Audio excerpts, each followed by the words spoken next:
And good morning everybody, it's Dan Latto. Started a few minutes late there because I was having a few microphone problems and I ended up just breaking the clip a little bit. So I need to go replace that. Anyway, welcome, and in today's video, or if you listen to the podcast, we're going to talk to you about rent-to-rent training. So rent-to-rent's quite an interesting one for me. It's, you know, if it had been around 20 years ago, that's exactly what I would have started with as well. And so there's pros and cons to it, but I would have definitely have started there. But for me, rent-to-rent is a stepping stone to greater things, and so I don't think that you should just get stuck in doing one particular thing, like rent-to-rent. I know some people want to do that, and that's okay. It's just my opinion. It differs to yours. That's fine. So, but for me, rent-to-rent is like a temporary thing. You're going to basically take over somebody else's property for maybe 7 or maybe 10 years, or however long you can get. It's going to be signed contractually by both sides. And you're basically saying that I will rent your property from you, Mr. Landlord, and then I'm going to sublet it out to somebody else.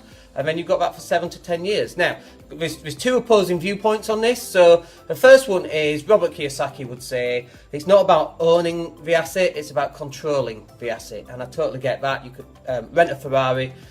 Sorry, let me rephrase that. You could lease a Ferrari out, £1,000 a month, and then you could sublet it out at, £300 a day sort of thing. You could do all that. You don't own the Ferrari because you're just leasing it. So it is about controlling the asset, not owning the asset. So there's that aspect. And then the other aspect is I believe you should own the asset, right? Because the asset has an opportunity to go up in value. So if you're getting a 100 grand house and you're renting it for the next 10 years and it goes up to 150 grand, that's the landlord's capital growth. It's not yours. So the way to get around that is either to buy it or put a lease option on it. But let me just do this as a diagram so you can see actually what the relationship looks like between you and the landlord and a tenant. So it's called rent to rent, okay? So you're renting from a person and you're subletting effectively to somebody else, okay? You're the person in the middle, and we'll draw a stick man. It could be a stick woman, ladies, if you're watching. It could be a stick woman as well. Let's not get too excited about whether it's male or female. We'll do the next one female as well. I know it upsets people for some reason. I have no idea why, but it does. So rent to rent. Okay, so this is you. Stick you in red. That's you. Perfect. And you're going to go to a landlord who's a bit fed up, and the landlord who's been in the game for 20 years, let's say, and there she is. Perfect. Some hair. Give him a little bit of hair as well. There you go.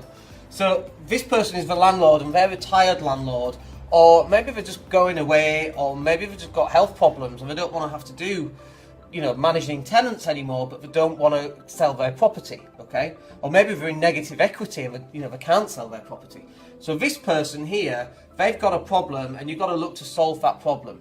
And again, it's the same problem as we talked about with lease options. Death, it's the 4 Ds, right? Death, departure, divorce, and debt. So they could be going through a divorce. They could be emigrating to America or Australia or anywhere else. They could be coming to live with me in Spain. Who knows, right? So we've got death, departure, death. So it could be that their partner's died, or it could be that they've actually died, their son or daughter has taken over it, and they just want, and it's mortgage free, by the way, and they just want the income without having to be a landlord. Okay? Or it could be, debt, as in they don't want to be a landlord anymore, but they can't sell it. Now there's an extra, a fifth type of person on here, and that sort of person is a homeowner. So a homeowner could be just a normal person like you or I. If you class me as normal, I appreciate that gesture, thank you. But a homeowner is just somebody who's got a property and they don't know what to do with it. They could have been left it again by a will. They could be moving away, but they just want to do something with this house, and maybe they don't want to sell it, or maybe they can't sell it. So what happens is you come along and go, hey, how's it going? And they go, not so good, I've got this property and I need to do something with it. And then you go, okay, well, actually, I can help on that. How about I rent your property from you for, I don't know, what would work for you? 7 or maybe 10 years? And they go, yeah, 10 years, that'd be brilliant, thank you very much. And you go, okay, so, well, the rental value right now is £600 a month, but I'm going to give you, and I'm going to guarantee rent every single month, whether tenants pay or not. I'm going to guarantee you £350 on the first of each month for the next 10 years without fail, guaranteed. You've got no voids to deal with, no tenants to deal with, you've got no issues to deal with, no tenants getting locked out, no tenancy agreements, no minor damages, we cover all that. Anything major, like a boiler goes or the roof needs replacing, or anything major, then obviously we'll come back and you need to do that because it's still your house. But anything, inside the house will cover. Damages by tenants, for example, will cover that too, because you have to be the responsible landlord, right? You're subletting it from this person. So they hopefully go, wow, that's amazing, that's the best offer I've had ever in my entire life. I wish I had 100 properties to give you. That's fabulous. We love you. Thank you very much. So now you've got the house. Okay. By the way, not all deals go as smooth as that. Just to clarify, they don't go all as smooth as that. So now what you've got to do is you've got to go find the next person who you're going to sublet it to. And let's make this a female too. Let's make this one male. There's his hair. Okay.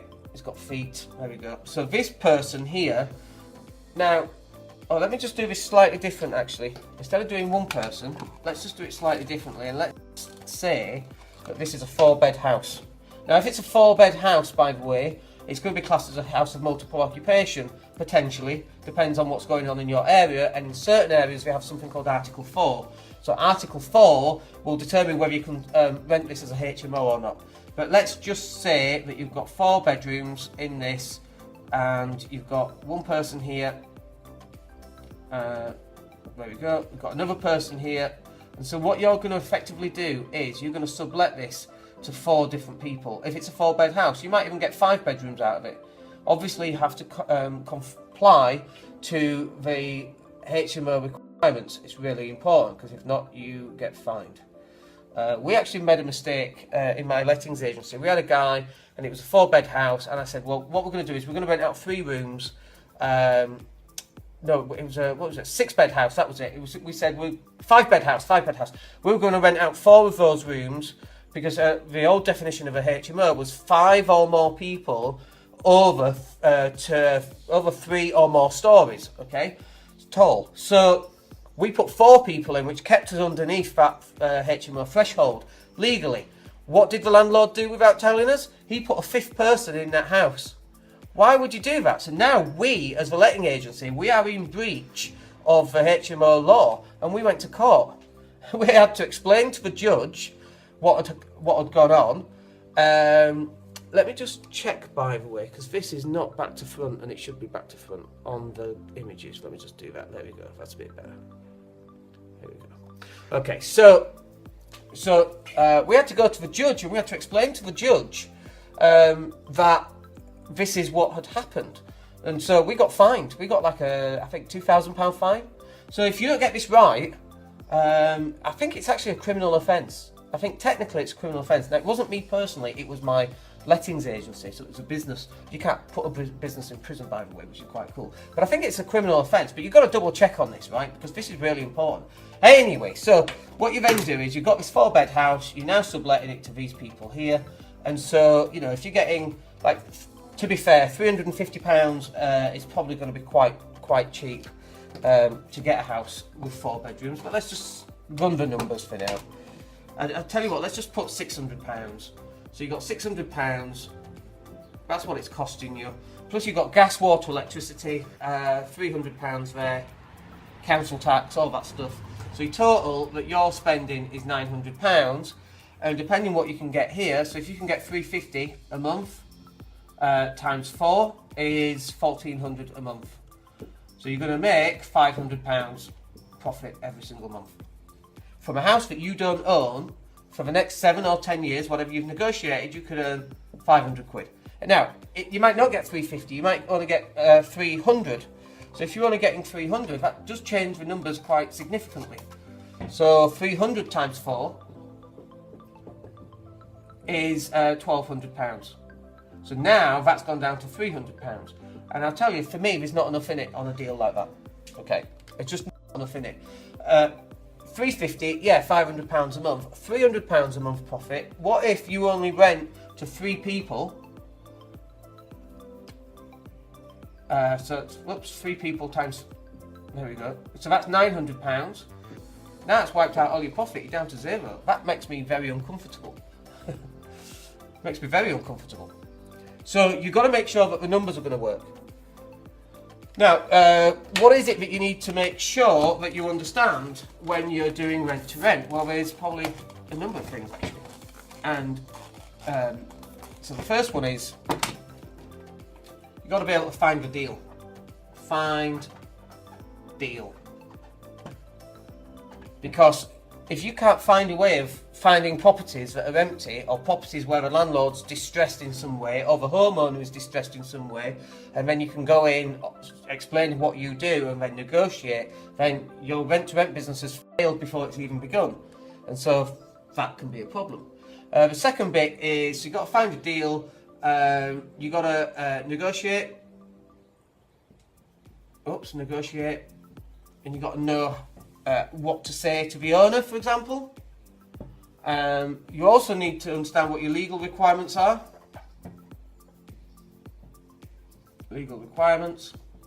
Because if you get that wrong, you're going to get fined like we did. That must have been about 12 years ago, I reckon. It was very stressful, by the way. I mean, I've been in court a lot with family court. And that was really before family court. These days, you know, it's like Londoners who go out to the countryside. They just go and try and breathe in some fumes because they miss the fumes in London. Well, that's me with court. I've not been in family court for quite some time, and I'm getting jitters because I miss it. But this is not the court you want to be in. Well, neither is family court, frankly. But this is not the court that you want to be in. And if you get it wrong, you're going to get stuck. Okay. The next one then is finding and managing tenants. So how do you know there's 4 people at £350 a month? How are you going to find those? Where do you find them? How do you rent them? How do you make your rooms look good? How do you guarantee that you're going to make your numbers work? How do you get more certainty? Because the problem with property, if you know, I think property is really low risk, okay, but you speak to somebody else who's brand new to property, they go, oh no, it's really high risk. I knew a guy and he rented it and stuck pizza boxes to his walls, and I've heard that for 20 years. 20 years in, all those people that didn't start in property are now regretting it, and here we are in Spain. Do you know what I mean? So for me, property is really low risk. But I know how to get deals, we know how to negotiate, we understand the legal requirements now. We know how to find and manage tenants. And then the last one is to systemize I would put systemize and automate the process. So I run my portfolio. Good morning, Abby. I run my portfolio from Spain, and I run that portfolio with a handyman and a cleaner, and that is it. That is literally it. So one of the ways, for example, that works is my cleaner does all the viewings. Or usually, if a tenant's moving out, I'll get that tenant to do viewings for a new tenant. But when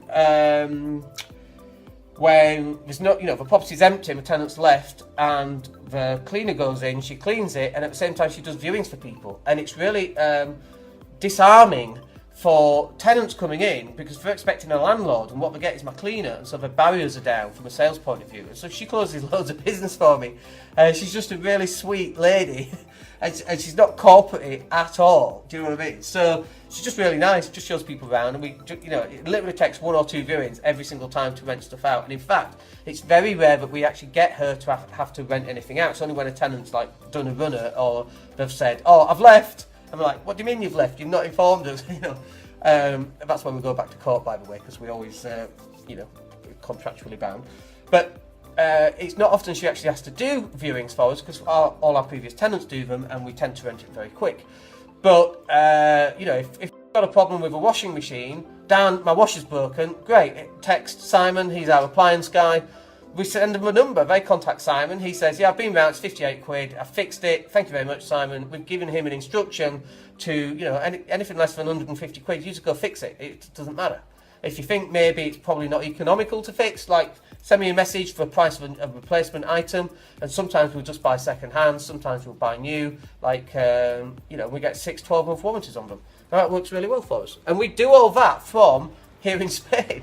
It doesn't take a lot of managing the tenants, but we've got a very systemised and automated process in order for us to do that. Now, how much does it cost you to get started with rent to rent? Well, actually, it doesn't cost you anything. The only thing I would suggest is that you get some training and you get some coaching. But really, once you know what you're doing, like, can you place adverts somewhere? Yeah. Online? Yeah. Can you speak to people on your own? Do you need help with that? Like, yeah, you need help with it, but can you do it on your own without paying anything? Yes. Can you read up on legal requirements? Well, if you know where to go, probably. Can you find and manage tenants? Well, maybe. But after 20 years experience, for me personally, finding and managing tenants, there's a lot of stuff that you realise that isn't in the books. And make systemise and automate the process. Now, I would probably say no to that, because you just simply don't know how to do it. So what we would always suggest is that you go on some sort of training. Now, as it happens, there's some training tomorrow, and it's full day. Tomorrow is Saturday, I've got my laptop down here, the 19th. And the good thing about the training is it's actually it's like a live stream training, so you don't actually have to go anywhere. So if this is one of the problems, isn't it? If you've got kids and stuff like that, people go, well, I can't go on these trainings because I've got children. That's fine. Like Lucia, who's my little girl, she's 3.5, and when we want to watch something, we can put on the iPhone or the iPad, and she can just watch My Little Pony on that. Sometimes we take a sneak peek at My Little Pony too, because we really enjoy it, and Paw Patrol, obviously. Go Sky. So the beauty of having it live streamed instead of going to the event is that you don't have to go to the event. So yesterday, Grant Cardone was in the UK at Expert Empires, and I was looking and I was like, oh, I'd really love to go see Grant, I bet he's brilliant. And then somebody live streamed it, and if you go to my website, it's actually there on my website. If you do a little search for Grant Cardone on the website, you'll find it.